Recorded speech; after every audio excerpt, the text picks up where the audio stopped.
Bonsoir à tous, merci d'être avec nous. Nous allons vivre ensemble ce soir un pièce à conviction exceptionnelle. Nos invités sont les journalistes, nos confrères, Hervé Guéquière et Stéphane Taponnier. Vous les connaissez. Ils étaient partis en Afghanistan pour pièce à conviction.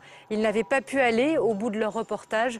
Ils ont été enlevés par des talibans. C'était le 30 décembre 2009. Votre captivité aura duré 547 jours. Vous avez été libérés le 29 juin dernier. Bonsoir à tous les deux. Bonsoir. La question qu'on a envie de vous poser, c'est comment vous allez? Je me tourne vers vous d'abord, Stéphane, comment allez-vous? Tout va bien. On a mis à profit ces mois pour faire un petit tour de France de remerciements de la famille, des proches, du comité de soutien et des anonymes. La vie quotidienne reprend son cours, donc tout va bien, oui. Et vous, Hervé? Oui, ça va, merci. Un mois de juillet fou, hein, plein de, évidemment, mobilisés sur le front des médias, mais aussi avec la famille, les proches, mon ami. Et puis le mois d'août, enfin tranquille, des vacances. Et puis de nouveau, j'ai replongé dans le travail pour faire cette émission, parce que nous tenions vraiment à ce que nous avions tourné il y a presque 2 ans. Eh bien, il y ait un résultat qu'on vous montre, l'Afghanistan il y a 2 ans, l'Afghanistan aujourd'hui. Vous vouliez dire quelque chose vis-à-vis de ces soldats français dont on va parler? Oui, tout à fait, parce que nous les avons suivis il y a 2 ans. Moi, j'en ai revu il y a quelques jours encore. J'ai aussi vu des familles endeuillées et nous voulions rendre hommage aussi dans cette émission à tous les soldats qui ont été présents en Afghanistan, qui sont présents en ce moment, qui seront présents à l'avenir jusqu'en 2014, parce qu'ils font un sacré travail et ce n'est franchement pas facile là-bas. Alors dans cette émission, évidemment, on va d'abord découvrir le reportage que vous tourniez au moment où vous avez été enlevé. C'est une chance d'avoir pu récupérer ces images? Oui, en fait, récupérer, pas tout à fait. Lorsque nous sommes partis seuls sans l'armée française en Capissa ce jour du 30 décembre 2009, eh bien, nos 23 heures de rush étaient stockées dans notre chambre en toute sécurité. Et c'est pour ça que ces images ont pu être récupérées. C'est donc votre témoignage à tous les deux sur le travail des soldats français en Afghanistan, dans la vallée de Kapisa. C'était il y a 2 ans.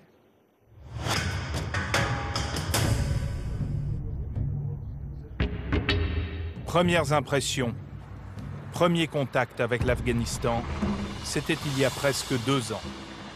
Cela me semble si loin et si proche.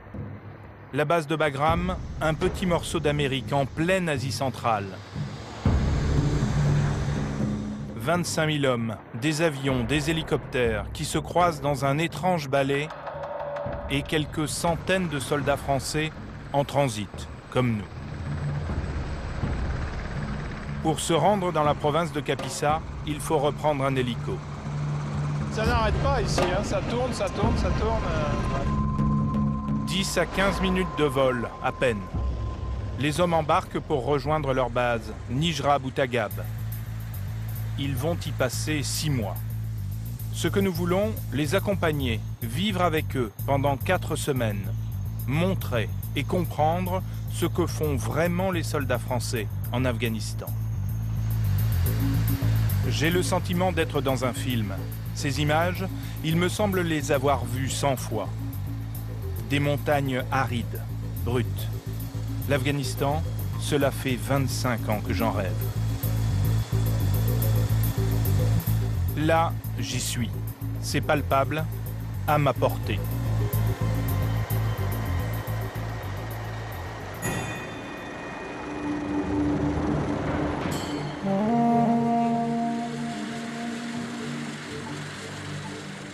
La base de Nijrab, la voici.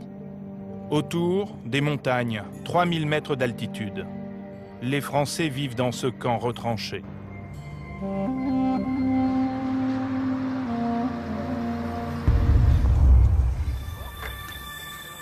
Dès le lendemain, première opération. Ici, les journées commencent tôt, très tôt, souvent à l'aube.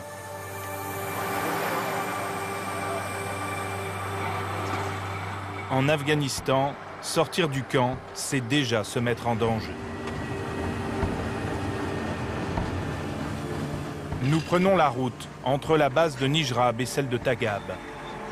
Malgré les apparences, Nous ne sommes pas dans une vallée isolée, mais sur l'axe principal de la province de Kapisa, sous la menace permanente des talibans. Des démineurs sont déjà passés il y a quelques minutes. Mais les hommes que nous suivons vérifient une deuxième fois. Ils cherchent une mine, une bombe, que la route ne soit pas piégée. Tout le monde est aux aguets, tendu. Qu'est-ce qui peut se passer sur cette route-là? On va dire de tout, on ne sait pas. Là, vous sécurisez la route parce qu'il y a des convois qui vont passer pendant la journée, c'est ça? C'est ça, donc en fin de compte, nous on ouvre, on sécurise le convoi, on va se mettre en appui un peu plus loin, et une fois que la route est sécurisée de par plusieurs points d'appui, le convoi peut passer. Ça veut dire qu'aucun convoi ne passe sur une route d'Afghanistan sans être sécurisé. On part pas comme ça. Tout à fait. Jamais. Jamais. Notre mission, elle est là.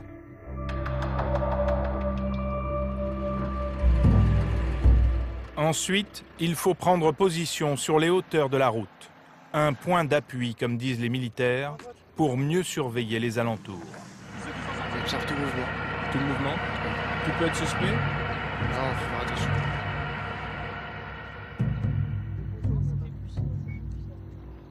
Mais finalement, qu'observe-t-on? Nous ne voyons rien, juste des montagnes, des rochers, quelques villageois, une route en contrebas et un convoi qui apparemment roule tranquillement dans la vallée. À ce moment, nous nous posons même la question, n'en font-ils pas un peu trop?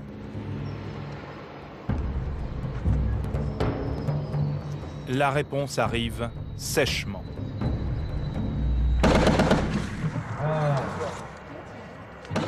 Nous sommes en place ici depuis à peu près 10 h du matin. Il est 16 h, donc ça fait 6 heures qu'on est en place et évidemment on a été repéré par des talibans. Il y a eu des ripostes du côté français, il y a quelques tirs sporadiques du côté taliban, du côté afghan, peut-être des snipers. Et donc pour l'instant on reste en position et on voit ce qui va se passer. 5 minutes plus tard, l'ordre tombe. On dégage.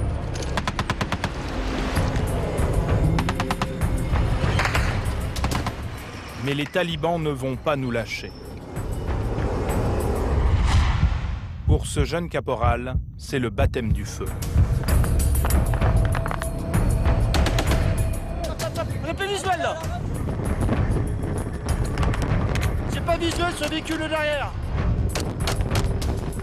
Le soldat riposte, à l'aveugle.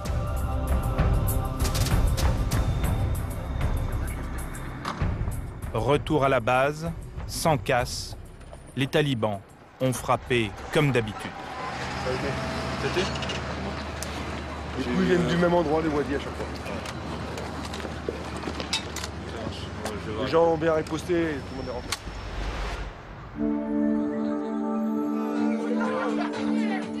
Un peu plus tard, à l'abri, au chaud, nous retrouvons le jeune caporal qui a tiré pour la première fois. Il a tout juste 20 ans et garde la tête froide. Vous avez eu peur? Non, j'ai pas eu peur.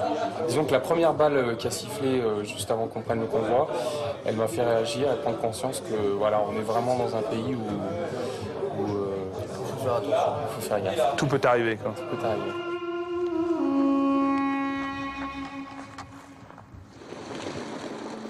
C'est donc ça la guerre en Afghanistan. Pendant des heures, il ne se passe rien. Et soudain, des coups de feu, des roquettes tirées par un ennemi qui surprend mais qu'on ne voit jamais. Et puis à nouveau le calme, total. Mais les talibans sont là, toujours. Cette route que les Français sont censés sécuriser traverse la province de Kapisa. Nous avons voulu en faire le cœur de notre reportage. Baptisée l'axe Vermont, elle relie les ports du Pakistan à la grande base américaine de Bagram au nord de Kaboul. Une bonne partie de l'approvisionnement de la coalition passe ici. Elle a été financée par les Américains, 50 millions de dollars. Ce jour-là, nous accompagnons le lieutenant Houghton, très fier des travaux réalisés. Naturellement, les talibans essayent de perturber les travaux, parce que ça, c'est le progrès. C'est important pour les gens d'ici, qu'ils en profitent et qu'ils comprennent que les talibans ne peuvent pas leur offrir cette route goudronnée, mais que le gouvernement, lui, en est capable. C'est le symbole parfait du progrès dans la région. Gagner les cœurs et les esprits, l'ambition de la coalition. Cette route doit aussi aider les villages à se développer. Le lieutenant Houghton fait attention aux moindres problèmes. Ils l'ont mal construit. Si l'eau passe à l'intérieur, le mur va tomber. Vous, les Américains, vous payez pour ça? Toi, tu t'y connais? Viens voir. L'eau est arrivée et ça commence déjà à se dégrader. Tous les murs vont tomber. Je vous assure qu'on va en parler aux sous-traitants. Merci beaucoup. On vérifie tout. C'est dur parce qu'en Afghanistan, comme vous voyez, on ne peut pas être sur les chantiers tous les jours. Nous dépendons des villageois pour nous tenir au courant de ce qu'il se passe. Vous avez besoin d'informations? Oui, absolument.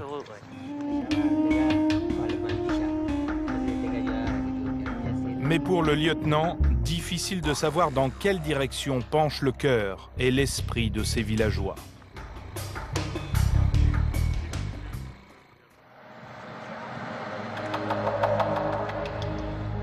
Ce matin-là, sur la base, ça bouge. Ils sont plusieurs dizaines. Des chasseurs alpins du 13e bataillon de Chambéry. Nous partons avec eux. C'est une grosse opération ou c'est une opération moyenne? Je sais pas en fait. Vu le nombre de VAB, ça a l'air déjà assez conséquent. Ouais. Ça dure 3 jours, 2 jours et demi? Ouais, on n'a pas d'horaire exact en fait, de retour. C'est souvent comme ça. Le secret. Le colonel Ponce est le chef de l'opération. Avec lui, nous comprenons que dehors, nous sommes déjà attendus. C'est le drone qui tourne au-dessus là. Qui a repéré des gens? Ouais. On sait que de l'autre côté de Wadi, là, il y a beaucoup de monde. Il y a du monde. Ah oui. Du monde, des talibans. Il s'agit d'attirer l'attention des insurgés. Une rencontre entre les vieux sages d'un village et des soldats français est prévue plus bas dans la vallée. En Afghanistan, on appelle ça une choura. Et pour que cette choura ne soit pas attaquée par les insurgés, il faut faire diversion. Nous sommes donc comme un pot de confiture pour les abeilles.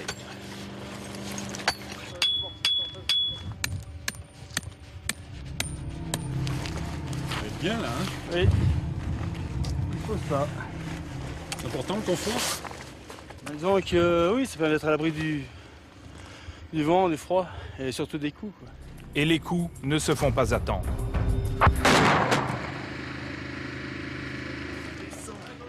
Mettez-vous dans le campagne là. Rentrez dans le merdier là. On rentre. C'est quoi? Tire avec quoi? Mortier de 82. Mortier de 82? D'accord. Combien ils en ont envoyé là? Il y a eu 3 départs de coups. Enfin là le 4e, mais bon, ils sont entendus. Hein, donc, soit c'est un incident de tir, il se l'est pris sur la gueule. Tant mieux pour lui. On l'aurait déjà entendu atterrir. Donc il y a 3 obus qui sont arrivés là. Ouais. Ils règlent leur tir petit à petit. La nuit tombe, c'est une bonne nouvelle. Les talibans n'y voient plus rien. En revanche, avec leur visée nocturne, les Français vont tenter de les repérer. Nous n'avons pas pu exactement localiser le départ de coups. Et actuellement, deux hélicoptères Tigre ont rejoint très rapidement la zone pour nous aider à éventuellement localiser le mortier qui a tiré. C'est une situation qui est complexe. Nous sommes face à la vallée de Bedraou où les insurgés vivent au milieu de la population, donc ce qui rend la situation effectivement très difficile.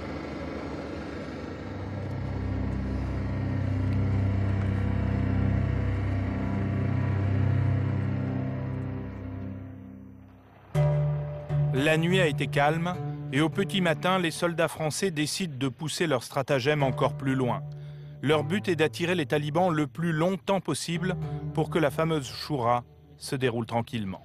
On va pas trop loin, les gens restent postés, ils ouvrent les yeux et si vraiment ça va pas, et ben à ce moment-là, on décrochera. Devant nous, la section se déploie. L'art de tromper l'ennemi en limitant les risques. Qu'est-ce qui se passe là concrètement? Concrètement, la première section va se mettre en appui pour permettre la deuxième section, ensuite franchir le wadi. Et là, sur les hauteurs, ça va permettre de renseigner le maximum. Pour ceux qui sont partis en bas. Voilà, c'est ça. D'accord. Aller titiller les talibans sans les combattre, juste faire diversion, c'est beaucoup d'énergie dépensée, des heures d'attente. Mais ce genre d'opération protège les assemblées locales contre les attentats.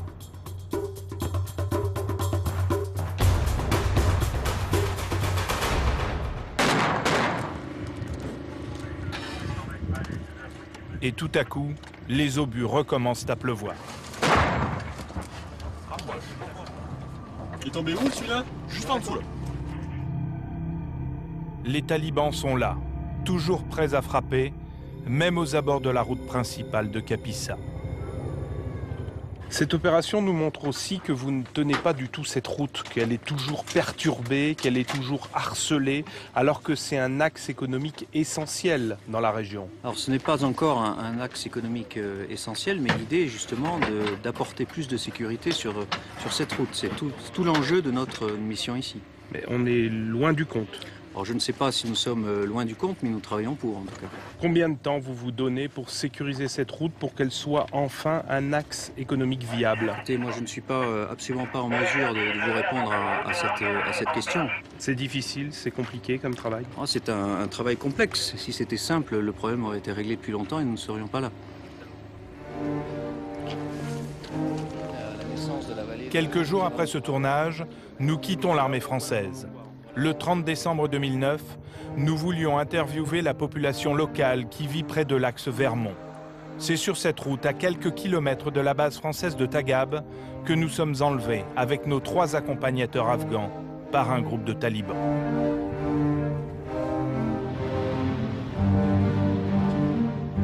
Deux ans plus tard, je veux revoir des anciens soldats d'Afghanistan.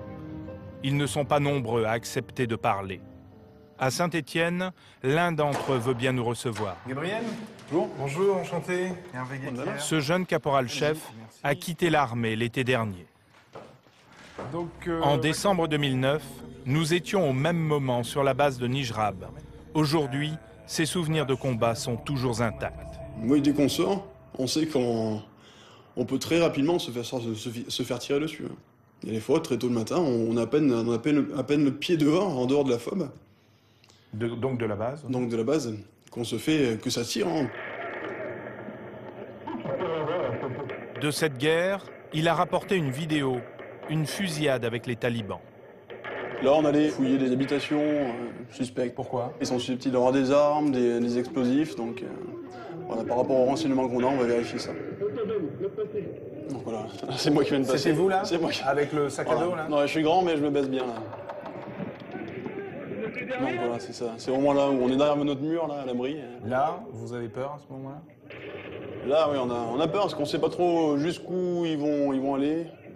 Les talibans sont visibles ou sont pas visibles? Vous les voyez à ce moment-là? Non, là on les voit pas parce que c'est cloisonné, donc comme vous voyez les murs de partout, les maisons, c'est hyper cloisonné, donc c'est pas évident de les voir. Et ce qu'il faut faire attention, là, c'est bien garder, avoir une attention permanente et il peut y avoir dans toutes les directions. Perdu ou pas? Ouais, mais il y a un moment, je me rappelle ce jour-ci là, où je me recevais de la terre sur la tête.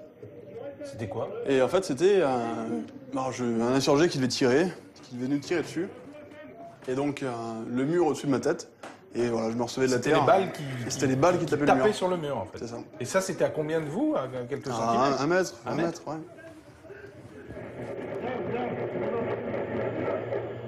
Les talibans scrutent vos faits et gestes, vous épient sans cesse et savent exactement quand vous sortez de la base et quand vous allez rentrer de nouveau dans la base? Ce qui est sûr, c'est qu'on est observé par tout le monde, par tous les villageois. Il n'y a pas de différence entre les insurgés et le simple villageois. Ça veut dire que voilà, derrière chaque individu, il peut, c'est potentiellement un taliban ou un insurgé. Est-ce que l'armée française contrôle la province de Kapisa ou pas? Franchement, la vallée la vallée, non, c'est sûr que la France, non, ne contrôle pas la vallée de Kapisa dans sa totalité, en tout cas. Elle contrôle quoi? Elle contrôle juste des fragments de la vallée, des parties qui sont proches des axes et proches des Des fragments tout le temps ou par moment seulement? Alors là, je pourrais pas vous répondre à ça, je sais pas. Vous étiez sur place? Oui, je sais bien. Mais non, ce qui est sûr, c'est que quand on n'est pas là, la sécurité n'y est plus. Vous n'êtes pas optimiste? Non, pour le pays, non, franchement. Après ce que j'y ai vu, non, je suis loin d'être optimiste. Gabriel se souvient aussi de l'atmosphère sur la base française après notre enlèvement par les talibans. Alors dans le camp, il y a une grosse effervescence suite à votre enlèvement. Beaucoup de sorties, beaucoup de checkpoints et barrages sur les routes pour essayer de vous localiser si jamais vous passiez dans un de ces véhicules. Il y avait encore plus de risques pour vous? Il y avait une colère aussi parce que ça vous mobilisait beaucoup? Oui, il y a peut-être une colère des grands chefs, mais nous, à notre niveau en tout cas, c'est sûr que voilà, quand on vous fait sortir à point d'heure pour aller faire des checkpoints, que vous sortez beaucoup plus qu'avant, même si on veut retrouver les journalistes, au bout d'un moment on s'amuse et c'est vrai que bon... Au bout de combien de temps? Est-ce que ça a duré longtemps? Oui, ça a duré longtemps, donc au bout de quelques semaines, les gens commencent à se fatiguer un peu, c'est que les militaires sortaient beaucoup, donc ils dormaient peu, on sortait la nuit, on restait le jour, donc en permanence on était sur le terrain. À l'époque, un autre homme était lui aussi en première ligne en Afghanistan, l'ancien ambassadeur de France à Kaboul. Monsieur Damécourt, bonjour. Hervé Guettière, enchanté.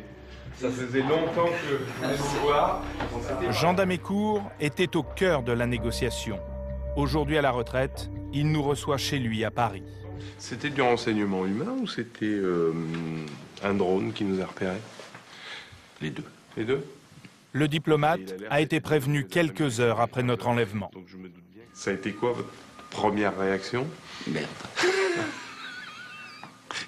Une tuile. Oui, d'autant plus que... Jean Damécourt m'explique qu'une opération commando pour nous libérer, très risquée pour nos vies, n'était qu'un ultime recours. La priorité, c'était le dialogue avec les ravisseurs. On peut regarder, parce que ça c'est le tout début, cette vidéo où vous rencontrez en fait des représentants des services secrets afghans.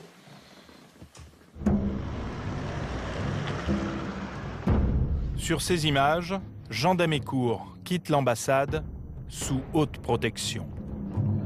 La voiture est bien sûr blindée.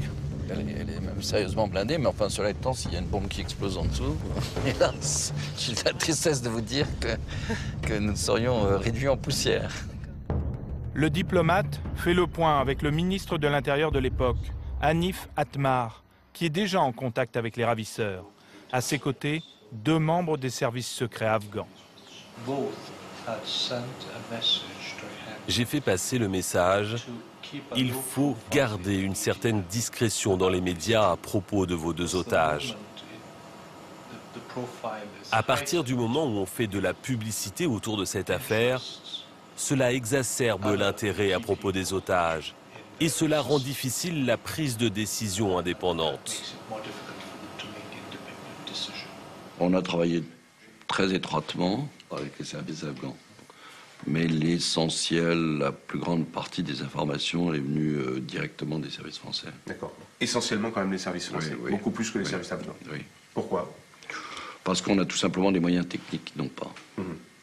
Et aussi une meilleure expérience de ce type d'expérience? Et une beaucoup plus grande expérience de ce type d'affaires. Oui. Les discussions vont être longues et laborieuses avec 3 interlocuteurs. Les talibans en Kapisa, leurs chefs à Peshawar et à Quetta, au Pakistan voisin. En fait, les messagers qui passent de l'un à l'autre doivent passer en territoire où se passent des combats, quand on regarde le cas. Aussi au Pakistan. Et au Pakistan également. Et qu'ils doivent en plus s'assurer qu'il y ait une parfaite coordination entre les 3 instances de décision. C'est pour ça que ça fait si long? Oui. Est-ce qu'on peut se dire que quand ça se décante pas très vite, après, on peut s'embourber très longtemps? Oui, je crois que c'est vrai. Et c'est pour ça qu'on essaie au début d'accélérer au maximum les choses. Vous avez eu des moments de découragement dans cette histoire? Oui.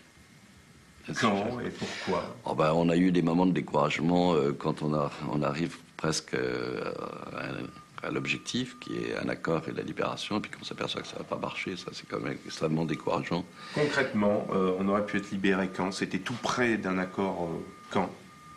Moi, je pense qu'en décembre dernier ou début de janvier de cette année, vous auriez pu être libéré. Et ça ne s'est pas fait? Et ça ne s'est pas fait. Ça traîne encore 6 mois. Pourquoi? Il y a eu une série de va-et-vient dans lequel on croyait toujours avoir un accord, et puis on s'apercevait que finalement l'accord ne prenait pas. Mais l'accord qui est intervenu à la fin était pratiquement sur les bases de l'accord de départ. C'est-à-dire à la fin de l'année 2010. Oui, donc finalement, il y a 6 mois qui sont perdus, on va dire, pour pas grand-chose. Pour pas grand-chose. Mais on n'y peut rien. Tiraillement entre talibans. Absolument. C'était quelque chose qui nous échappait totalement. Alors c'est pas un bloc, les talibans, ça? Absolument pas. Quand il y a une prise d'otage, ça veut dire qu'il y a une demande de rançon, une demande pour les talibans de libération de prisonniers talibans. Qu'en était-il pour notre affaire? On parle jamais des conditions de la libération. Et il y a 2 bonnes raisons à ça. Ça risque d'encourager les prises d'otages pour l'avenir. Et la deuxième, c'est que ça peut mettre en danger gravement un certain nombre de gens qui nous ont aidés dans le processus de libération et dont on ne souhaite pas qu'ils soient mis en danger parce que d'abord ça ne fait pas partie des accords que nous avions avec eux et ensuite c'est dangereux pour l'avenir parce que les gens ne nous aideront plus à l'avenir s'ils savent que chaque fois qu'ils nous aident... Parce qu'il peut y avoir d'autres otages, évidemment. Éventuellement. Mais est-ce qu'on peut quand même dire, sans révéler des choses secrètes, qu'il y a eu de l'argent et des prisonniers talibans libérés? Moi, personnellement, je ne dirais rien du tout. J'ai absolument aucun commentaire à faire là-dessus. Pourtant, ça s'écrit dans la presse, on parle d'un certain nombre de prisonniers. Comme vous savez, la presse est libre. Oui, oui, oui. Elle peut écrire tout ce qu'elle veut. Et je trouve que vous êtes dans une forme formidable ce qui est formidable, qui est un témoignage, en tout cas, de votre capacité de résistance. J'essaye de comprendre aussi les choses. Bien sûr, bien sûr. Et je comprends que vous ayez un jugement et des sentiments forts à cet égard, oui, bien sûr. Alors on va s'arrêter sur cette première journée, là où tout bascule, pour rappeler à ceux qui nous écoutent comment vous vous faites prendre, comment vous vous faites kidnapper. En fait, le 30 décembre 2009, nous décidons de tourner sans l'armée française en vallée de Kapisa. Et donc, nous tournons tranquillement une première séquence, puis nous tombons sur un checkpoint de l'armée afghane et de la police, un barrage de la police afghane et de l'armée afghane.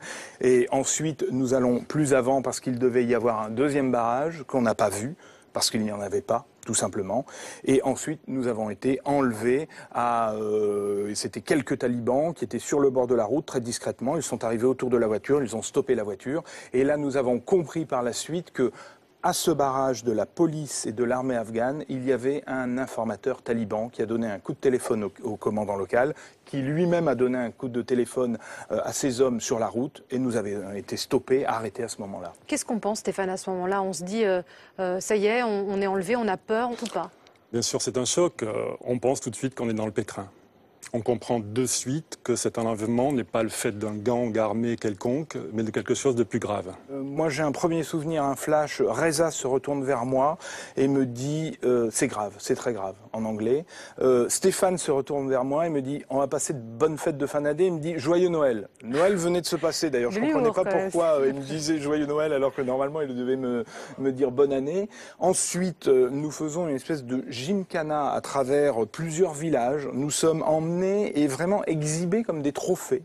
Plein de gens nous photographient. Menacés avec des gens à côté de vous non, qui pas vous tiennent menacés. en... Non, les gens les talibans nous exhibent. dans la voiture, nous restons dans la voiture. Les villageois qui nous voient semblent un peu interloqués, comprennent ensuite que nous sommes des Occidentaux, commencent à nous photographier pour certains avec leur téléphone portable. Le gymkhana dure à peu près, on va dire, entre 30 et 45 minutes.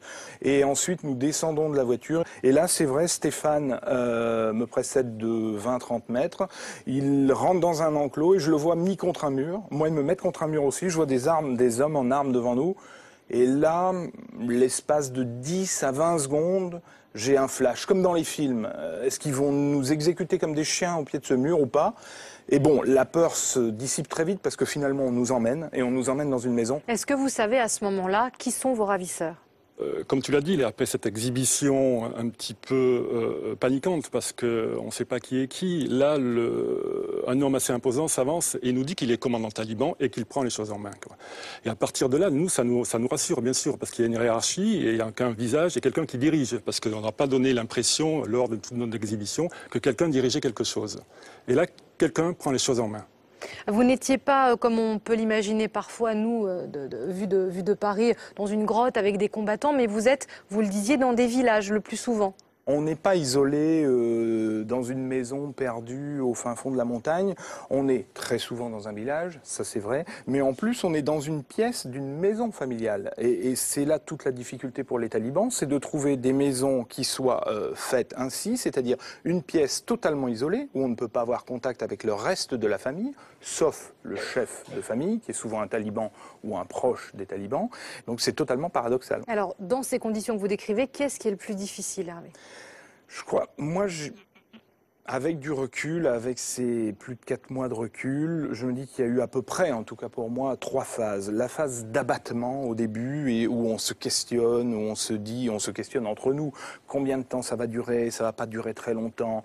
On se parle des autres otages dont on se souvient, les otages du Liban, plus récemment les otages d'Irak. Ça a duré 6 mois pour certains. Oh là là, mais non, 6 mois, c'est pas possible. Ça a duré 1 an, 2 ans ou 3 ans pour d'autres. Et là, non, on n'ose même pas imaginer. Et on se dit ça va durer 1 mois, peut-être 2 mois, peut-être 15 jours. Et puis ensuite la lassitude arrive. Ensuite nous avons été séparés mi-avril 2010. Moi je me retrouve 8 mois seul entre mi-avril et mi-décembre 2010. Stéphane et Reza sont parfois ensemble, parfois seuls pendant ces 8 mois. Donc c'est vraiment le cœur de la période de détention. Là moi je plonge vraiment dans une période de déprime assez difficile, où là je n'accepte pas ma condition d'otage et je sais que ça va durer longtemps. Et comme le disait fort justement Hervé, on est au sein d'une maison. En fait, on est à côté de la vie parce qu'on entend tous les bruits de la maison. On entend la cuisine, les enfants, les femmes, du bruit dehors, les oiseaux. Mais vous ne le vivez pas, ça. Vous ne le vivez pas.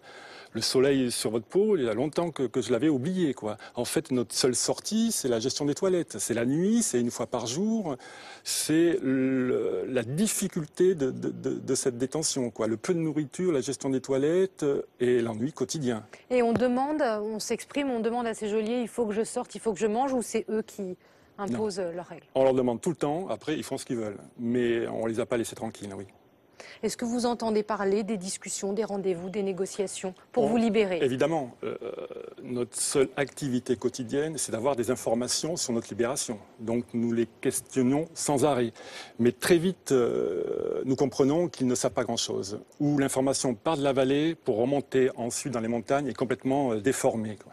Donc la confiance que nous avions dans nos geôliers était toute relative. On était obligés sans arrêt de faire des recoupements entre les radios, nos discussions interminables sur un adjectif, un article, une négation ou un conditionnel pouvaient nous mener des heures de discussion en étant toujours peut-être pas d'accord.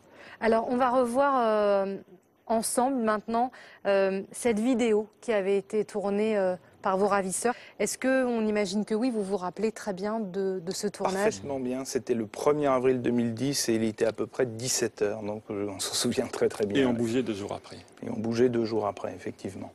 Et pour cette vidéo enregistrée le 1er avril, les talibans ont une demande qui est vraiment très précise. Comme la vidéo de janvier 2010 n'avait pas été diffusée par les médias français, ils nous faisaient exiger par notre voix, en français et dans une version anglaise aussi, que cette vidéo soit absolument diffusée sur les chaînes françaises et en particulier sur France Télévisions. Autrement, ils nous exécutaient. Donc dire ça, c'est compliqué. Est-ce que vous y croyez à ce moment-là? Vous y croyez toujours un peu. Vous ne voulez ne pas y croire. L'après-midi a été assez détendu. La fin de l'après-midi, quand nous avons donc enregistré ça vers 17h, en tout cas pour moi, j'étais assez serein jusqu'à la soirée, mais je vous assure que les 2 nuits qui ont suivi, j'y ai pensé toutes les minutes de la nuit, parce que je me dis, bon, ok, c'est du bluff, c'est pas vrai, ils veulent mettre de la pression, mais qui sait? Alors, mais il y a toujours cette petite incertitude. De toute façon, dès le début de notre kidnapping, Hervé et moi avons compris quelque chose. Qu'il n'y avait aucun intérêt à nous exécuter. Pourquoi? Pour des raisons évidentes. Ils ont une chance unique d'avoir 2 journalistes français. Ils allaient négocier et demander des choses. Et je me souviens aussi de quand on a tourné cette vidéo, j'allais pas dire, ça n'a pas tourné de bon enfant, mais moi, sérieusement, je n'y croyais pas. Je n'y croyais pas et eux, je pense, n'y croyaient pas non plus. Alors vous faites aussi des rencontres, de drôles de rencontres. Je crois qu'il y a des Tchétchènes qui sont passés par... Non, c'est pas des Tchétchènes en fait. Voilà, c'est le 15 juin. Là, on sent que chez nous. En fait. Voilà. C'est le 15 juin 2011, donc il n'y a pas si longtemps. Là, on sent que les choses commencent à bouger, à évoluer. Donc nous changeons de vallée. Et lorsque nous arrivons dans cette maison, il y a des invités qui ne sont pas prévus. C'est-à-dire, il y a un groupe de talibans qui doit nous recevoir et il y a des voisins qui sont là. Et en Afghanistan, on ne met pas dehors ces voisins. Même si quelqu'un arrive et ne doit pas être vu, ce qui était notre cas. Et donc, pour masquer notre présence, le taliban qui dirige le groupe leur dit à ces 2 villageois qui ne sont là et c'était pas prévu, non, mais vous inquiétez pas, ces 2-là sont des Tchétchènes, ce sont des terroristes tchétchènes et ils viennent ici combattre avec nous et de toute façon ce sont des kamikazes et dans 2-3 jours ils vont se faire sauter. Donc j'ai vu à leur regard qu'ils étaient très dubitatifs. Moi, j'ai pas l'air franchement d'un Tchétchène. Donc ensuite, le taliban dit oui, mais lui, c'est un Russe islamisé et Stéphane est un vrai Tchétchène. Il y a eu un doute, mais enfin, qu'on soit considéré comme des kamikazes tchétchènes, ça tient quand même. C'est assez ubuesque et des situations comme ça, il y en a eu plusieurs. Alors, Hervé et Stéphane, il était évidemment délicat pour vous de repartir en Afghanistan. Vous n'étiez pas forcément contre, Hervé, mais c'était pas possible. Non, moralement, j'étais pas contre. J'étais prêt à retourner, en tout cas, avec l'armée en Kapisa et à Kaboul. Mais c'est vrai que je pense que mes proches n'auraient pas trop apprécié et France Télévisions ne voulait absolument pas, donc on a passé le relais. Alors, Hervé, vous avez passé le relais à Pierre Babet, journaliste de la rédaction spécialiste des questions de défense. Et Stéphane, vous avez passé votre caméra à Denis Bassompierre. On regarde leurs images.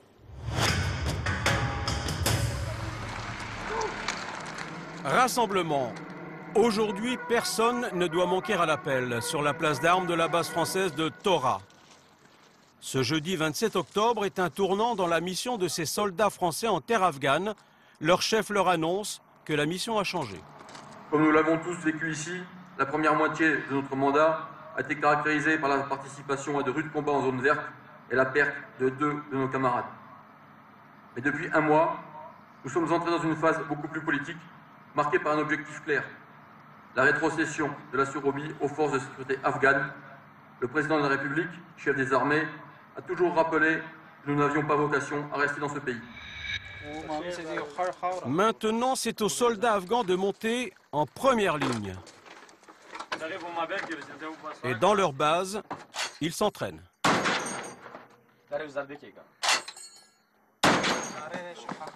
La mitrailleuse d'Achaka, on la connaît bien maintenant, hein? Vous savez pourquoi on l'utilise? C'est pour tirer loin quand il y a beaucoup d'ennemis. Ici, les instructeurs français sont toujours présents, mais ils ne font plus que superviser la formation des soldats par les officiers afghans.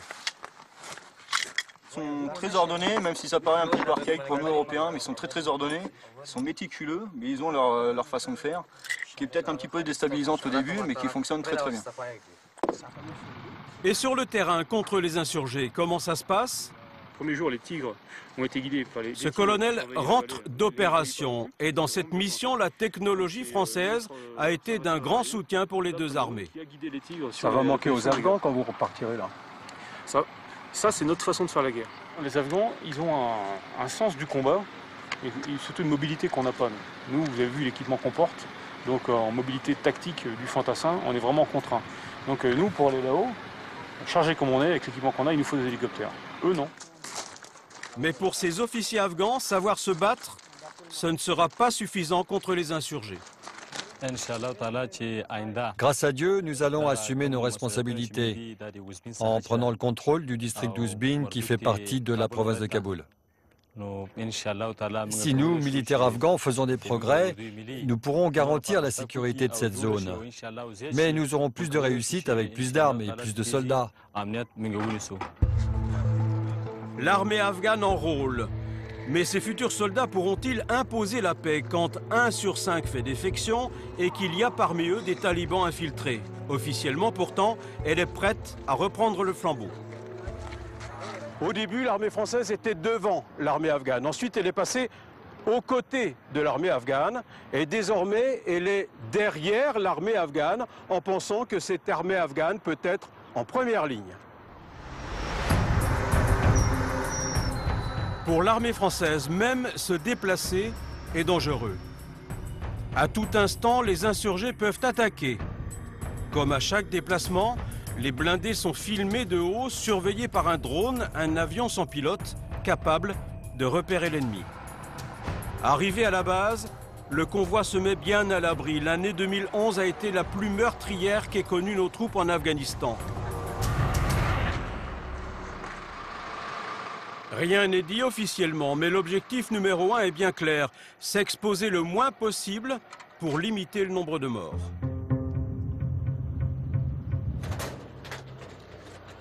Les mesures de sécurité ont été renforcées car le danger menace jusqu'à l'intérieur du camp. Tout véhicule ou même les personnels à pied qui rentrent dans la FOB doivent être contrôlés. C'est une menace qui est particulièrement active en ce moment. C'est des camions piégés, éventuellement même à l'insu des personnels civils qui livrent. Quand les camions sont garés à l'extérieur, ils peuvent être piégés par les insurgés. L'armée doit tenir jusqu'en 2014 la date du retrait. D'ici là, les Français risquent de passer plus de temps dans les bases qu'en opération. Ils ont même trouvé un nom, la bunkerisation. Mais comment fonctionnent ces talibans qui harcèlent sans relâche les troupes françaises et les autres? C'est à Paris qu'une vieille connaissance m'apporte un début de réponse. Salut. Grégoire Degnaud est grand reporter et en juin dernier, il réalise un scoop, passer 10 jours avec les talibans. Je suis resté 10 jours sur place avec eux, mais il est clair que pour monter une opération dans une zone où il n'y a que des talibans, c'est long, c'est plus d'1 an de travail. Lors de précédents reportages en Afghanistan, j'en ai profité pour les rencontrer donc à 3 reprises. Grégoire a tourné dans le Kunar, dans l'est du pays, une province aujourd'hui presque entièrement aux mains des talibans. Les Américains sont partis, il ne reste plus un Américain. Plus un Américain, ils avaient 3 bases dans cette zone. Les 3 bases ont été intégralement détruites par les Américains lors de leur départ. Pour ne rien laisser. Pour ne rien laisser. Et ils ont totalement disparu de la zone. Voici tout ce qui reste de la présence américaine.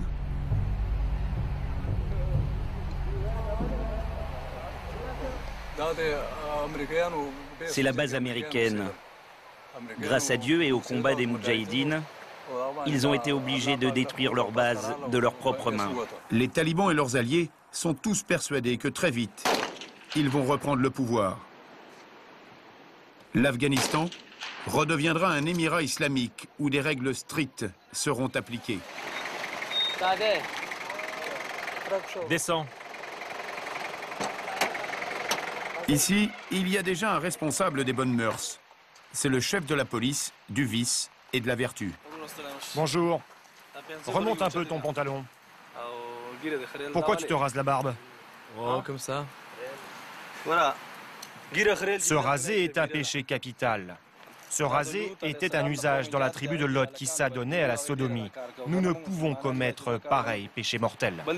En plus, se raser la barbe nous fait ressembler aux femmes. Et cette ressemblance est maudite.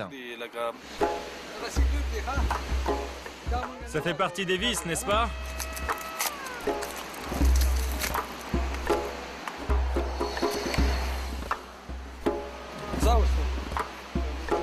Tu recommences pas, hein? Oui, oui. Ils contrôlent cette zone, ils sont en train d'instaurer dans cette zone leur système de fonctionnement. C'est-à-dire qu'aujourd'hui, dans cette zone, plus personne ne fait appel à la justice qui est dirigée par le gouvernement à Kaboul, mais c'est un taliban qui rend la justice dans la zone. Vous êtes musulman et frère, il faut que vous trouviez un arrangement.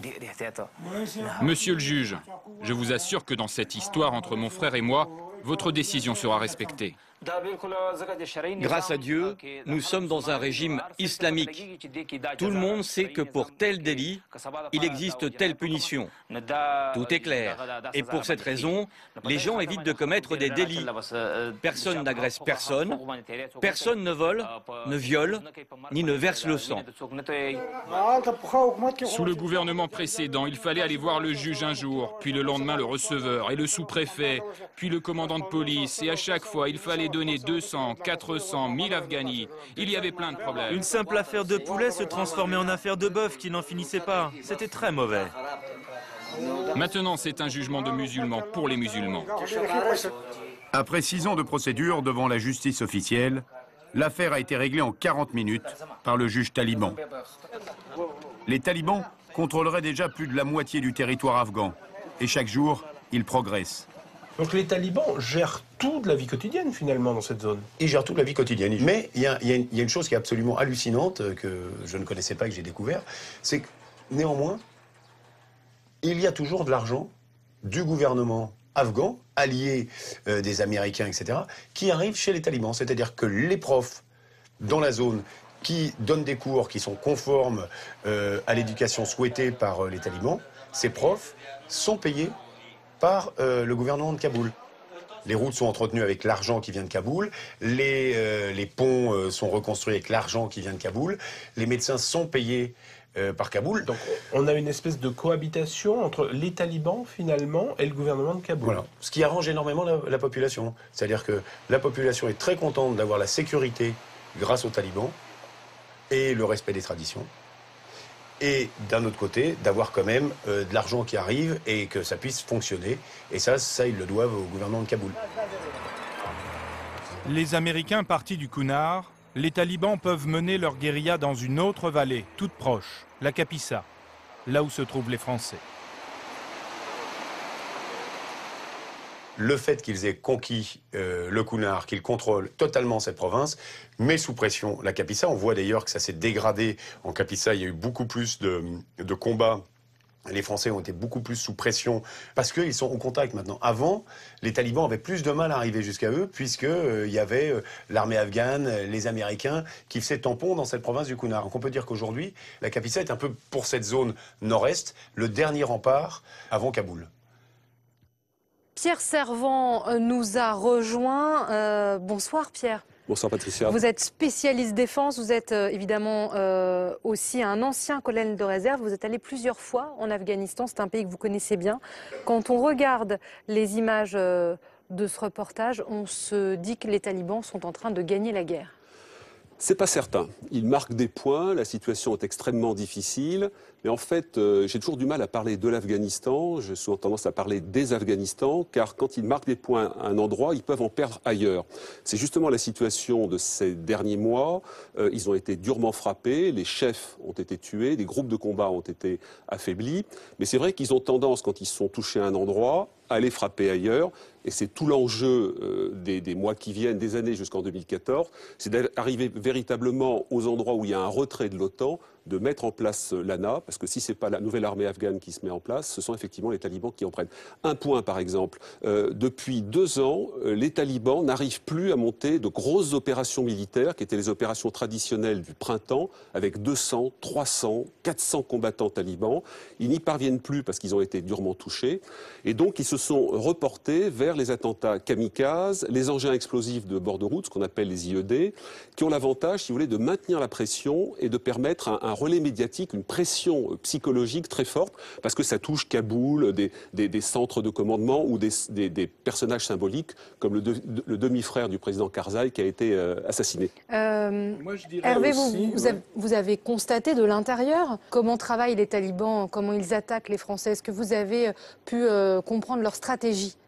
Moi, ce que j'ai pu comprendre après de très longues discussions, entre autres avec un de nos geôliers, c'est que il gère la pénurie. C'est-à-dire qu'il m'a raconté un jour, il était en train de faire une opération, il avait vidé tous ses chargeurs, il n'avait plus de chargeurs. Et les Français ripostaient, et il s'est mis à prier dans son trou en se disant, mais faites, mon Dieu, il disait comme ça, il nous disait comme ça, notre traducteur nous traduisait comme ça, faites qu'ils arrêtent de tirer, je n'ai plus rien.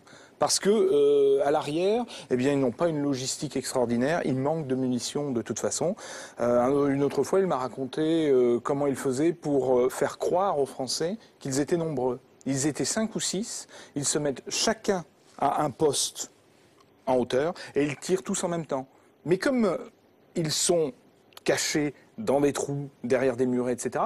Les Français ne savent pas si c'est un tireur, 10 tireurs ou 20 tireurs. Mais... je voudrais juste ajouter, je pense que les talibans ne peuvent pas gagner la guerre, mais en même temps, ils empêchent la coalition de la gagner. Ce sont, si j'ose dire, des empêcheurs de tourner en rond. Ou de faire la paix. Ou plutôt... faire la paix correctement. Oui, voilà, c'est ça. Et c'est toute leur technique. Il ne faut quand même pas oublier que les talibans... C'est difficile d'estimer leur nombre, mais les vrais talibans, les combattants à plein temps, sont 15 à 20 000. Ils arrivent quand même à perturber totalement une coalition qui a 135 000 hommes, dont 100 000 Américains, et une armée afghane qui a 200 000 hommes à l'heure actuelle, qui en aura 340 000 dans quelques années. Non, mais on se dit comment, par rapport aux autres qui tiennent tout ça d'une main de fer, on va partir, ça va être le chaos. Alors, c'est pas certain. Du côté de la nouvelle armée afghane, c'est vrai qu'il y a des tas de difficultés. Vous avez un taux de désertion. Moi, les chiffres que j'ai sont un peu moins importants que ceux que Pierre Babet a donnés, autour de 10%. Mais en fait, ce qui est important de voir, c'est que dans un bataillon afghan, dans ce qu'on appelle un kandak, certains sont très bien tenus par leur chef parce qu'ils sont engagés, ils sont devant les troupes, ils gardent pas les soldes pour eux, et donc ceux-là tiennent la route. Un élément important, c'est que, par exemple, dans la zone française, il y a 3 ans, quand j'étais en Afghanistan, aucune opération militaire n'était montée à l'initiative de l'armée afghane. Aujourd'hui, vous avez 20 à 30% des opérations qui sont montées à l'initiative afghane avec les Français. Le problème de l'armée afghane aussi, et on a été les victimes, c'est qu'elle est truffée d'espions talibans. Voilà. C'est-à-dire qu'elle est mitée par des gens qui donnent des renseignements aux talibans. C'est-à-dire, ce sont des soldats qui ont l'uniforme de l'armée nationale afghane, mais la tête... et vers les talibans. Ce sont tout simplement des espions talibans. Et c'est ça le gros problème de cette armée et de cette police aussi. Alors il faut rappeler que depuis 10 ans, c'est une opération extrêmement meurtrière en Afghanistan. Plus de 30 000 civils afghans ont été tués et environ 3 000 soldats, parmi eux plus de 75 Français. Pierre Servan, on voit que chaque année, le bilan est plus lourd pour la coalition. Comment vous expliquez cela? Nous avons la perception d'une aggravation, notamment parce que beaucoup de Français ont été tués cet été, parce que les talibans font effort sur la zone dans laquelle les Français se trouvent, parce que c'est la voie d'accès à Kaboul. Et pourtant, les chiffres donnés par l'OTAN, et l'OTAN est assez réglo sur ces chiffres, montrent que sur l'année 2010-2011, il y a beaucoup moins d'attaques talibanes qu'auparavant, mais néanmoins, vous avez des morts, et les Français ont été en première ligne sur ce combat, encore une fois, parce qu'ils sont en tampon, en quelque sorte, par rapport à Kaboul. Alors, officieusement, la nouvelle stratégie, la nouvelle consigne qui aurait été donnée au plus haut niveau à l'armée française, ce serait de ne plus sortir pour qu'il n'y ait plus de morts d'ici à l'élection présidentielle. Est-ce que vous confirmez? Alors, je ne suis pas sûr. Enfin bon, il faut comment dirais-je, l'état-major des armées donne un certain nombre d'éléments. Les Français, comme le reste de l'OTAN, veulent absolument aujourd'hui passer la main aux Afghans, et c'est pour ça que vous avez beaucoup plus d'opérations montées par les Afghans eux-mêmes, et c'est assez normal parce qu'il ne reste plus que 2-3 ans véritablement pour que cette armée, avec tant de difficultés et de fragilité, monte en puissance pour assurer sa sécurité. Alors, les derniers sondages le prouvent, l'opinion française est majoritairement hostile à cette guerre. Qu'est-ce qu'on dit à ceux qui nous regardent pour justifier notre présence là-bas avec des bilans de plus en plus lourds? Moi, ce qui me frappe beaucoup ces dernières années, c'est que nous sommes très sensibles aux éléments négatifs, et il y en a plein. Ça veut dire que sur les difficultés, les morts, les échecs, il y en a énormément. On ne met jamais en avant les aspects positifs. Et la question qu'il faut se poser, c'est on en serait où en Afghanistan aujourd'hui s'il n'y avait pas 47 pays et 150 000 hommes, ce qui, entre parenthèses, est rien du tout pour un théâtre comme l'Afghanistan. Où en serions-nous aujourd'hui? Je pense que les talibans seraient au pouvoir et que la zone serait déstabilisée. Hervé, c'était aussi important pour vous d'aller voir les familles des soldats français. On a donné le chiffre tout à l'heure, plus de 75 morts français. Vous êtes allé à leur rencontre? Bien sûr, oui. Je suis allé à leur rencontre parce que il me semblait extrêmement important de leur donner la parole parce que finalement, ce sont des gens, ces familles qui ont perdu des soldats sur place, qui sont endeuillés, qui vivent une douleur extrême. Et puis il y a aussi les familles qui ont eu la chance de voir revenir leur fils, leur frère, leur mari. Et malgré tout, ces gens-là sont aussi très marqués par cette guerre. Et comme ils le disent eux-mêmes, on n'a pas souvent la parole. Alors c'est vrai qu'ils hésitent à prendre la parole par pudeur, parce que ça leur... Peut-être ils trouvent que c'est trop compliqué de parler de l'Afghanistan, que les Français ne savent pas, ne sont pas mobilisés sur ce conflit qui est loin d'ici, à 8 heures de vol, peut-être. Mais en tout cas, quand on leur donne la parole, ils ont une parole très forte et vraiment très intéressante à écouter, vraiment. C'est ce que vous avez fait. On regarde la suite de votre reportage. La douleur, la pudeur. Peu de familles de soldats en Afghanistan acceptent de témoigner. Nous avons tout de même pu en rencontrer quelques-unes. Madame Sanchez? Bonjour. Oui, bonjour. Gisèle Sanchez a très mal vécu le séjour de son fils en Kapisa. Lui est revenu vivant d'Afghanistan. Pourtant, elle s'est lancée dans l'écriture. Un livre sur la difficile expérience de mère de combattant. C'est un dialogue que j'ai avec lui au téléphone. Alors je lui ai dit, ça va, tout va bien, comme d'habitude, non? Non, ça va pas. Qu'est-ce qu'il y a? Non, rien, c'est l'armée. Quoi? Qu'est-ce qu'ils font? Il t'est arrivé quelque chose? Non, rien du tout, mais ça ne va pas. Je ne sais pas vraiment pourquoi on est ici, les missions n'ont pas de sens, elles me semblent arbitraires, je ne vois pas l'utilité. L'opinion générale chez les soldats, c'est qu'on est ici pour se faire tuer pour rien. Mais ils sont pour l'engagement de la France en Afghanistan? Oui, en général, oui, mais sans se poser beaucoup de questions. Ils croient ce qu'on leur a dit au bataillon. Et qu'est-ce qu'on vous a dit au bataillon? Rien, 3 mots, qu'on va aider le peuple afghan et protéger la France du terrorisme. Qu'est-ce qui vous a fait passer le pas? Parce qu'il y a beaucoup de familles qui ont des militaires en Afghanistan ou qui en ont eu. Qu'est-ce qui vous fait passer le pas d'écrire un livre, de vous engager à ce point? Moi, je voudrais que, après la lecture de ces livres, les gens se rendent compte qu'il y a 4000 soldats en permanence en Afghanistan, que tous les 6 mois, il y a 4000 familles nouvelles qui vivent, qui sont bouleversées par cet événement, qui vivent dans l'angoisse. Et malgré ce qu'on peut dire et ce qu'on peut lire, ces familles ne sont pas préparées à voir leur fils rentrer en cercueil. Ils n'ont pas accepté leur choix de leur fils, en tout cas pas tout le monde, et ils n'ont jamais été entendus. Difficile pour une mère d'avoir un fils militaire, surtout en Afghanistan. Donc là, on va à Versailles, c'est ça? Alors, entre elles, elles se serrent les coudes. Gisèle Sanchez nous présente une autre mère de soldat, Monique Panezic. Son fils, Jean-Nicolas, est mort en Afghanistan en août 2010. C'était mon fils unique. Et puis maintenant, eh bien, il est dans un cimetière.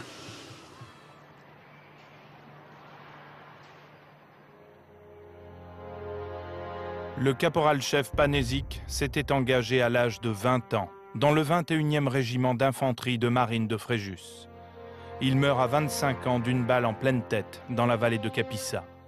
Il a été décoré de la Légion d'honneur à titre posthume. Quand on me dit « Vous devez être fier de votre fils est un héros », ben, vous savez, moi, mon fils, à sa naissance, j'étais déjà fière de lui, c'était déjà mon héros. Dès que j'ouvre les yeux le matin, mon fils m'obsède. Sa disparition m'obsède. Et puis, on a eu beau me dire qu'il n'avait pas souffert, je me poserais toujours des questions. Est-ce que réellement, il n'a pas souffert? À quoi il a pensé? Est-ce qu'il a eu le temps de penser? Vous voyez, ça sera toujours des points d'interrogation. Et je vais devoir vivre avec ça jusqu'au bout. J'arrive pas encore à extérioriser, mais je ressens de la colère.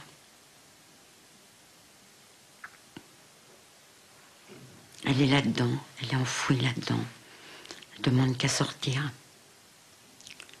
sais pas si ça arrivera un jour. Et il est temps que ça cesse. C'est vrai qu'il faudrait que les troupes rentrent en France, reviennent et reviennent, quoi, qu'ils les fassent revenir. Mais paradoxalement,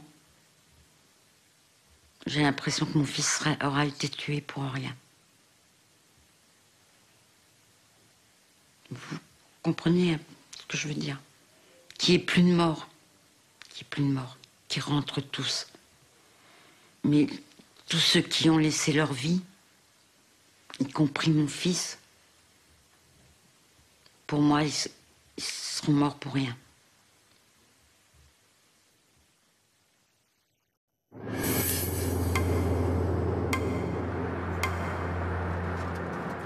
Des soldats fiers de leur mission, j'en ai rencontré en Afghanistan, comme ceux du régiment parachutiste de Tarbes. Le capitaine Philippe Sango est aujourd'hui retraité de l'armée. En 2009, il était en Afghanistan quand son meilleur ami, Patrice Sonzoni, meurt tué par l'explosion d'une mine artisanale. 2 ans après, Philippe Sango nous reçoit avec la veuve et la fille de son compagnon d'armes. Pour l'officier, mourir au combat, ce sont les risques du métier. C'est le job qui veut ça, en fait. Le job veut ça. Alors effectivement, on ne l'accepte pas.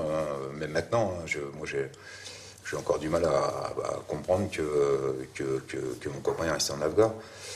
Mais bon, si je disais ça, il mettrait un coup pour moi, quoi.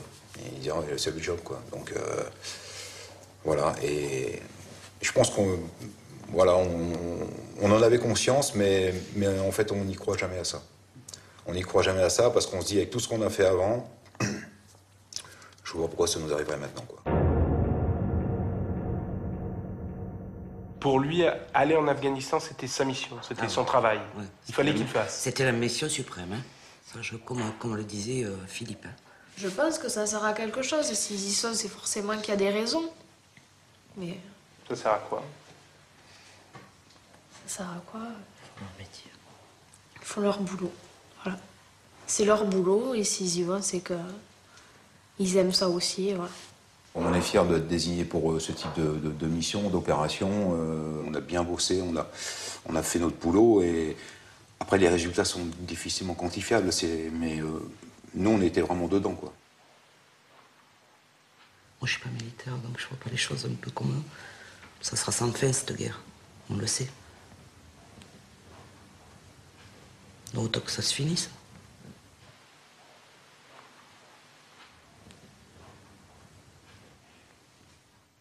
Faites-les rentrer. Faites-les rentrer. Limite, ils auraient pas dû y aller. Voilà. Pour finir comme on fait, ils auraient pas dû y aller. Ou on y va et on va jusqu'au bout des choses, ou alors on les envoie pas. Une guerre pour rien? Pour rien, ouais. Vous voyez le résultat au bout de 10 ans, ce que ça donne.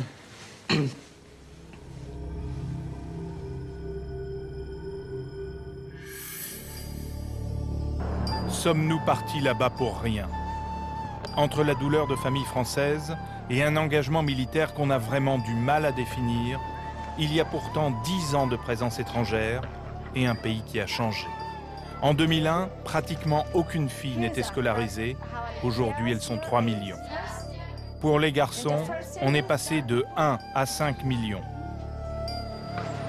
460 milliards de dollars dépensés par les Américains pour la guerre et l'aide au développement. Des écoles, des hôpitaux, des grands axes routiers rénovés. Alors j'ai demandé à un Afghan, Najib Jambaz, conseiller auprès de la Cour suprême à Kaboul, Bonjour. Bonjour. et à Jean Damécourt, l'ancien ambassadeur de France, si l'Afghanistan peut se sortir d'un conflit où le manque de vision, dès le début, coûte cher aujourd'hui. 2001-2002, au moment où les talibans étaient les plus faibles, on n'a pas assez fait d'efforts. Les Américains sont partis ensuite sur le front de l'Irak, ont un peu délaissé l'Afghanistan. Vous ne pensez pas qu'on a raté une occasion au début? Alors moi, je peux vous répondre de façon catégorique sur ce point. Je suis entièrement d'accord. Les Américains, hélas, ont commis 2 erreurs majeures en Afghanistan. La première, c'est d'intervenir trop tard. Ça, c'était vraiment important. Enfin, de prendre la mesure sur le plan sécuritaire, on est en train de parler de la question sécuritaire, d'intervenir trop tard et de donner les moyens nécessaires trop tard, avec la doctrine de la contre-insurrection et le surge. Et la deuxième, c'est qu'au moment où ils l'ont fait, il s'est trouvé qu'il y a eu un président des États-Unis, Obama, en 2009, qui a trouvé, pour des raisons de politique intérieure américaine, le moyen d'annoncer en même temps que l'accroissement des forces mises à la disposition du combat en Afghanistan, le départ de ces forces. Et alors ça, effectivement, quand on annonce à une contre-insurrection la date à laquelle on va partir, bah, on peut se dire, c'est assez légitime, qu'elle se dit qu'elle a qu'à attendre, 2 ou 3 ans, et puis l'affaire est réglée. Pendant ce temps-là, les talibans avaient eu le temps de se reconstruire. Évidemment. Et là, je pense, ce qui a été négligé, il y a 2 choses. La première chose, c'est que l'ensemble des efforts ont été concentrés sur Kaboul et sur quelques grandes villes, et on a négligé le reste de l'Afghanistan. Les campagnes et les montagnes. Complètement. Ce qui a laissé encore la place à la présence des talibans dans toutes ces régions qui ont été négligées. Et la deuxième chose qui est aussi importante, on a négligé le lien qui existait entre les talibans afghans et la population. C'est quoi ce lien? Ce lien est quelque chose d'un peu forcé. Là où vous n'avez pas l'ordre, là où vous n'avez pas la sécurité, là où vous n'avez pas la justice, envers qui les gens vont se tourner? Ils vont se tourner vers ceux qui sont en mesure d'assumer votre sécurité, qui est en mesure de faire la justice et qui est en même temps en mesure de défendre vos droits. Donc, les talibans. Est-ce qu'il y a un futur politique possible en Afghanistan sans les talibans? Moi, je vais être très clair sur cette question. Je ne pense pas qu'on puisse arriver à une solution pacifiée sans intégrer les talibans. Voilà ma réponse. Je sais pas. Je suis entièrement d'accord. La solution politique à la situation actuelle de l'Afghanistan doit incorporer les talibans. On ne peut pas faire autrement. Dans ce cadre, il n'est pas impensable que les talibans participent en fait réellement au pouvoir local. Et une fois qu'ils seront installés dans la gestion du pouvoir local dans des provinces, je pense que leur attention sera plus portée sur la réalité du pouvoir, ses problèmes et aussi ses avantages, et moins sur les combats qui actuellement les opposent. Par quoi on a commencé pour ramener cette sécurité en Afghanistan? Par une guerre. Et on a négligé complètement le côté négociation et l'intégration dans cette négociation des talibans. Et je pense qu'il faut aussi ne pas oublier un autre point. Les talibans sont plus forts qu'ils n'étaient en 2003 ou 2004, puisque là, ils avaient été complètement affaiblis et chassés du pouvoir. Ils sont revenus aujourd'hui au devant de la scène. Mais est-ce qu'ils sont en mesure de reprendre le contrôle du pays? Absolument pas. Là, non. Aujourd'hui, ils sont en mesure de perturber gravement le pays. Oui. Oui. Mais moi, je voudrais rajouter un autre point. On n'a pas prononcé le mot Pakistan. Le Pakistan est un élément essentiel du soutien à l'insurrection afghane. Les Pakistanais n'ont pas intérêt à ce qu'il y ait une stabilité en Afghanistan. Ils considèrent comme extrêmement dangereux une alliance de l'Afghanistan avec l'Inde, qui existe pourtant, parce qu'ils considèrent qu'elle les prend à revers dans le conflit que le Pakistan a avec l'Inde et qui date de la période de l'indépendance. Et la peur du Pakistan, ça doit être pris en tenaille, exactement, entre l'Inde à l'est et l'Afghanistan à l'ouest. Mais alors, voilà. Au final, en 2 mots, optimiste, pessimiste? Il n'y a pas de solution sécuritaire en Afghanistan. La solution est une solution politique. Parce qu'il ne faut pas oublier que plus il y a de gens qui meurent dans la population civile, cela emmène encore un attachement plus important envers le mouvement des talibans. Voilà Hervé, Stéphane, on parle de l'Afghanistan, de cette situation depuis plus d'1 heure. Ça a occupé votre vie pendant près de 2 ans. Est-ce que vous revenez profondément changé de cette expérience, Stéphane? Évidemment, il y a un avant, il y aura un après. De là à dire que beaucoup de choses ont changé, je ne sais pas, c'est relativement tôt pour le dire. Mais on est très vite rattrapé par les petits tracas quotidiens et le tourbillon de la vie, ça c'est clair. Oui. Hervé ? Oui, je crois que changer, oui. Profondément, je ne sais pas encore. Changer, évidemment, parce que en juillet, je me rappelais les bonnes anecdotes. Aujourd'hui, des choses beaucoup plus dures me remontent. Je ne sais pas jusqu'où. Donc parfois, c'est perturbant. J'ai un sommeil agité, bien malin, qui pourrait dire ce qu'on appelle le stress post-traumatique, où ça commence, où ça finit, et ce qu'on vit. Je crois que chaque individu est différent, et moi je ne sais pas moi-même ce que je ressentirai dans quelques semaines et dans quelques mois. Vous en avez tiré un message, une leçon pour vous, pour les autres, Stéphane ? Bien sûr, il est évident qu'on a énormément de monde à remercier. Le premier contact qu'on a eu notre libération, c'est la DGSE qui a fait un travail formidable, et l'armée française, on ne le répétera jamais assez, a fait un travail formidable. Les politiques se sont impliqués. Quand on est arrivé ici, qu'on a vu cette foule à Villacoublay, c'était énorme. Évidemment, on dit un gros merci, un chaleureux merci à tous ces gens, bien sûr. Et il y a eu une incroyable mobilisation d'amis, de confrères, mais aussi d'anonymes, de gens qu'on ne connaissait pas et qu'on ne connaîtra jamais. Et c'est absolument incroyable. Et juste une petite pensée, parce que nous, notre cas était très médiatisé. Parfois, ça nous l'est d'ailleurs un peu reproché. Nous sommes journalistes, donc nous sommes dans le domaine des médias, bien évidemment. Mais il reste des otages français, il reste des otages dans le monde, beaucoup d'otages. Et franchement, j'ai une pensée très émue pour eux. Et dès que certains sont libérés, honnêtement, je me sens beaucoup mieux, vraiment. Merci beaucoup Hervé Guéquière et Stéphane Taponnier. Vous le disiez, vous êtes là, libres et vivants. Et on n'oublie pas les 5 otages français encore retenus prisonniers dans le monde. J'espère qu'on aura mieux compris ce que vous avez vécu, ce qui se passe dans ce pays, l'Afghanistan, après vos témoignages et vos reportages. Merci beaucoup de votre attention. Excellente soirée sur France 3.